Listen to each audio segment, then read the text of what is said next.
আপনার নেটওয়ার্কে কোন ইউজার কোন ওয়েবসাইট ভিজিট করতেছে এটা যদি আপনি ট্র্যাকিং করতে চান, জাস্ট মাইক্রোটিক রাউটারে এসে আপনারা টুলসে গিয়ে এখানে টর্চ সিলেক্ট করবেন। এখানে ইন্টারফেস আপনারা লোকাল এরিয়া নেটওয়ার্ক কনফিগারেশন যে ইন্টারফেসে করেছেন এটা সিলেক্ট করে দিবেন।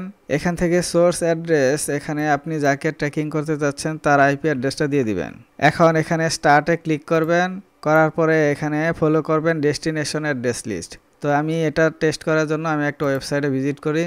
দেখেন এখানে আইপি অ্যাড্রেস কিন্তু দেখাচ্ছে, তো এখানে ডাবল ক্লিক করবেন। করার পরে এখানে দেখেন ডেস্টিনেশন অ্যাড্রেস লিস্ট চলে আসছে, এটা কপি করবেন। করার পরে এখন সিএমডি ওপেন করবেন। এখানে লিখবেন হচ্ছে এনএস লুকআপ, এই আইপি অ্যাড্রেসটা দিয়ে এন্টার দিবেন। এখানে খেয়াল করে দেখেন যে আমার যে লোকাল অ্যাড্রেসটা আছে এটা বর্তমানে ভিজিট করতেছে হচ্ছে এই ওয়েবসাইটে, ঠিক আছে। এখানে ফায়ারওয়াল রুলসের কারণে এখানে আননোন দেখাচ্ছে, কিন্তু এখানে আইপি অ্যাড্রেস কিন্তু শো করছে এবং এই ওয়েবসাইটটা কোন জায়গায় হোস্ট করা আছে এটাও কিন্তু শো করছে, ঠিক আছে।